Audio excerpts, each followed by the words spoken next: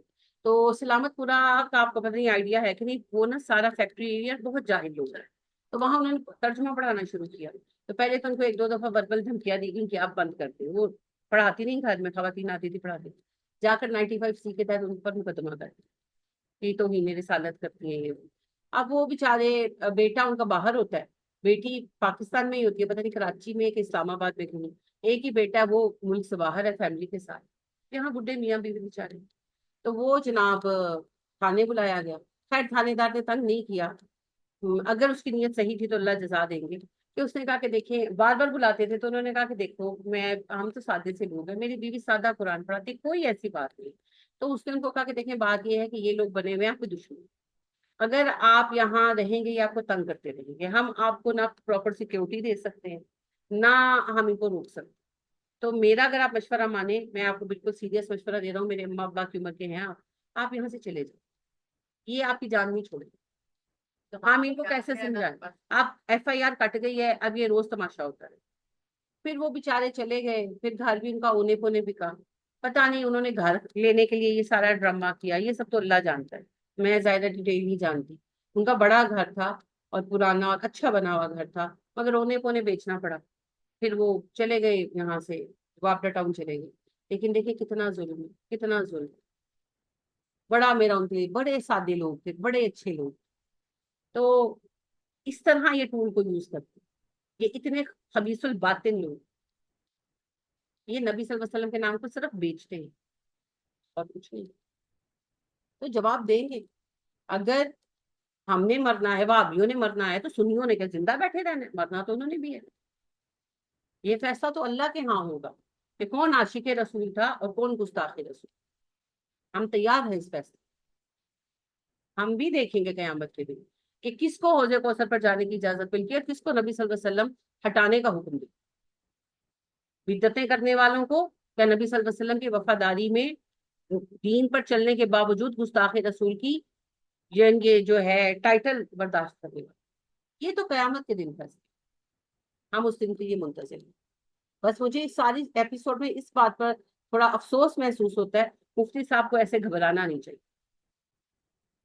کچھ نہیں ہوگا، ایک دن تو مرنا ہی ہے، اور وہ دن بھی اپنے ٹائم پر ہی آئے گا. بے شک. بہرحال جی، جب قوم کا یہ حال ہو، ترقی کھے کٹا ہونی.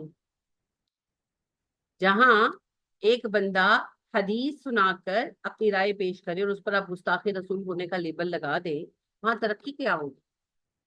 وہاں کوئی ترقی نہیں. اللہ ہم پہ رحم کرے، اللہ ہمیں آسانیاں عطا کرے، اور اللہ ہمیں صرف مسلمان بننے کی توفیق. آمین. مسلم بھی مسلم حنیف. آمین ثم آمین. باقی ایک بات ابھی جیسے آپ نے پڑھا سورہ ملک کی پہلی آیت ہی میں یہی بات میں کہہ رہی تھی کہ ڈر کرنا چاہیے، کھل کر چاہیے. اس نے لکھ رکھا ہے تو ہو جائے گا، اس نے نہیں لکھا تو نہیں ہوگا. اور مرنا تو ایک دن ہے، تو ڈر ڈر کر کیا مرنا ہے نا. تو پھر میں عمران خان ہی کی ایک بات کوٹ کروں گی، بڑی اچھی بات ہے. بہت وہ یہ بھی بڑا پرانا انٹرویو ہے کہ ان سے کسی نے پوچھا تھا، اس وقت یہ مڈل ایج تھے، تو اس وقت کسی نے ان سے پوچھا تھا کہ آپ کو ڈر نہیں لگتا یہ آپ کو مروا دیں گے؟ تو عمران خان نے کہا مرنا تو ایک دن ہے. ویسے یہ کہ انہوں نے بات میں شروع کی، دیکھو ویسے تو میں گنہگار بندہ ہوں، لیکن میں مسلمان ہوں، میرا پکا عقیدہ ہے ایک دن تو مرنا ہے. تو یہ ہماری چوائس ہے. یہ ان کے الفاظ تھے عمران خان صاحب کے، یہ ہماری چوائس ہے کہ ٹیپو سلطان کی طرح مرے یا بہادر شاہ ظفر کی طرح مرے. ہے نا. ٹیپو سلطان نے جنگ کی، شان سے جان دے دی. بہادر شاہ ظفر جو ہے وہ وظیفے پر لمبا عرصہ رنگون میں قید، جو قید رہے مطلب ویسے قید نہیں تھا، وہاں اس کو گھر شر دیا ہوا تھا، وظیفہ لگایا تھا، کھانا پینا ملازمت سب کچھ، تو وہاں اس نے اپنی زندگی گزاری. تو آپ کی مرضی ہے اپنی آزادی کے لیے جنگ کر کے میدان میں شہید ہو جائے، یا کہ لوگوں کے ٹکڑوں کے اوپر اس طرح کی زندگی گزارنی. تو بات صحیح ہے، بات صحیح ہے، واقعی صحیح ہے کہ آپ کی مرضی ہے آپ نے کیا کرنا. موت تو اپنے وقت پر آتے رہے. موت سے کون گھبراتا؟ جو گھبراتا ہے وہ بے وقوف.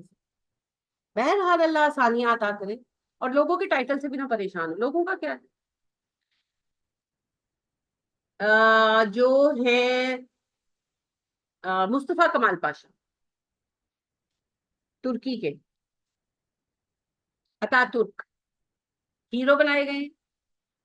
کتابوں میں پڑھایا جاتا ہے آپ کو کہ ہیرو ہے. اس بندے نے جتنا بڑا اسلام کو نقصان پہنچایا اس وقت میں کسی اور نے نہیں پہنچا. پوری ترکی اس نے سب سے جو اس نے مظالم کی، اس اسلام کا قانون ختم کر دیا، خلافت ختم کر دی، اور اس نے ترکوں کی زبان بدل کر رومن کر دی. وہ سارا نسلوں سے جو ادب چلا آ رہا تھا، حدیث کا، قرآن کا، فنون کا، سب ختم ہو گیا، زیرو ہو گیا. اور باقاعدہ حکم پر آپ بات کرتے ہیں نا روس کی، ترکی میں اتا ترک نے پابندی لگائی، قرآن کی تعلیم نہیں دی جائے گی، قرآن نہیں پڑھا جائے گا، نہ پڑھایا جائے گا، کوئی لڑکی پردہ نہیں کرے گی، خبردار سر نہیں کور کرے گی، مسجدوں میں نماز نہیں ہوگی. جی یہ سب کچھ ہوا اور اس کو ہیرو بنایا ہوا. یہ ہے لوگوں کی رائے. اور محمد بن عبد الوہاب ایک عرب عالم ہے، بہت شرک اسی طرح مزار مقبرے سعودیہ میں بنے ہوئے تھے ترکیوں کے زیر اثر. تو پھر جب سعودی گورنمنٹ کے لیے شاہ سعود نے ان سے مدد مانگی کہ ان کا بہت اثر تھا، لوگ بہت فالو کرتے تھے، تو انہوں نے کہا کہ آپ ہمیں سپورٹ کریں.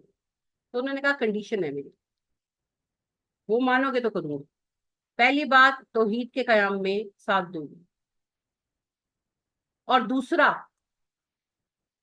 دینی معاملات کو ہمارا خاندان مینیج کرے گا، یہ 2 شرطیں منظور ہیں تو پھر میں تمہاری مدد کروں، سپورٹ کروں گا، تم اس نے مان لی۔ تو محمد بن عبد الوہاب نے جب سعودی گورنمنٹ آ گئی، اگر آپ نکالیں اور دیکھیں عثمانی دور میں سارا یہ جنت البقیع، جگہ جگہ مقبرے، پورا اے ٹو زی، اور وہ جو پرانے نبی صلی اللہ علیہ وسلم کے زمانے میں آپ کے اوپر ایمان لانے سے پہلے جو بت اور وہ مقامات تھے نا، انہوں نے وہ بھی آباد کر لیے ہوئے۔ ہاں، تو یہ پھر جب گورنمنٹ میں آئے ہیں تو پھر محمد بن عبد الوہاب نے یہ آپریشن لانچ کیا اور سارے مزار توڑے اور نبی اکرم صلی اللہ علیہ وسلم کے عہد پر دوبارہ یہ ساری چیزیں لے گئی۔ اتنا بڑا کام اس بندے نے کیا، اور میں کہتی ہوں کہ آج کے عہد کے نامہ عمل میں اس سے بڑی میرے حساب میں نیکی کسی کی نہیں ہو سکتی، جتنا بڑا کام وہ بندہ کر گیا۔ وہ حرمین کو اس اصول پر دوبارہ لے آئے جس پر حرمین نبی صلی اللہ علیہ وسلم کے وقت میں تھا، اور ہمارے یہاں سب سے زیادہ گالیاں انہیں دی جاتی ہیں، اور یہ جو ہمیں کہتے ہیں تسی وہابی ہو، یہ گالی دیتے ہیں محمد بن عبد الوہاب کے نام، ایسا بندہ آپ آنا چاہیے۔ کہ یہ ہے محمد بن عبد الوہاب۔ میں اللہ سے یہی دعا کرتی ہوں، قبولیت اس کے ہاتھ میں ہے، کہ جو کام وہاں عبد الوہاب نے کیا، محمد بن عبد الوہاب نے، اللہ مجھے طاقت ہے پاکستان میں کروں۔ لیکن بات یہ ہے کہ اتنی نفرت کرتے ہیں اتنا بڑا کام کرنے والے مومن سے کہ اس کے نام کو گالی بنایا ہوا ہے، حالانکہ وہ نام بھی اللہ کا ہے، عبد الوہاب نام ہے، محمد بن عبد الوہاب۔ اچھا، اپنا نام ان کا محمد ہے، باپ کا نام عبد الوہاب ہے۔ تو عبد الوہاب، محمد بن عبد الوہاب سے اتنی نفرت کرتے ہیں کہ ہمیں گالی دیتے ہیں کہ تم وہابی ہو۔ ہماری لیے تو گالی ہے ہی نہیں، اللہ کی نسبت سے وہابی ہیں تو بھی اچھا، اور اگر محمد بن عبد الوہاب کی نسبت سے وہابی ہیں، ہاں ہیں، میں تو چاہتی ہوں کہ یہ سارے مزاج اجڑے، بند ہوں، ختم ہو، اور اللہ کی گھر آباد۔ مجھے تو کوئی ڈر نہیں یہ بات کہنے، میں تو چاہتی ہوں وہ سسٹم ہو جو حرمین میں ہے، میں تو چاہتی ہوں۔ تو میرے لیے تو یہ پھر بھی گالی نہیں ہے، لیکن لوگوں کی رائے یہ ہوتی ہے کہ ایک بندہ جس نے اسلام کا موجودہ عہد میں سب سے زیادہ نقصان کیا وہ ہیرو ہے، اور جس بندے نے اس عہد میں اسلام کی میرے حساب سے سب سے بڑی خدمت کی، اصل اکاؤنٹ اللہ کے پاس ہے، ان سے بھی بڑا کوئی ہو سکتا ہے، لیکن میری نظروں میں جس نے سب سے بڑا کام کیا اس کو گالیاں دیتے، تو لوگوں کی رائے کی کوئی ویلیو نہیں۔ بس کہنے دے، پہچان کروائی نا انہوں نے تو بہت بڑا کام کیا، لیکن ان کے بابوں کو اٹھا کر پھینک دیا نا باہر۔ تو یہ ہے لوگوں کی رائے، لوگوں کی رائے پہ نہیں جانا، صحیح اور غلط کو اصول پر دیکھنا۔ اللہ ہمیں توفیق عطا کرے، آمین۔ سبحانک اللہم و بحمدک ونشہد ان لا الہ الا انت ونستغفرک ونتوب الیک۔ السلام علیکم ورحمۃ اللہ وبرکاتہ۔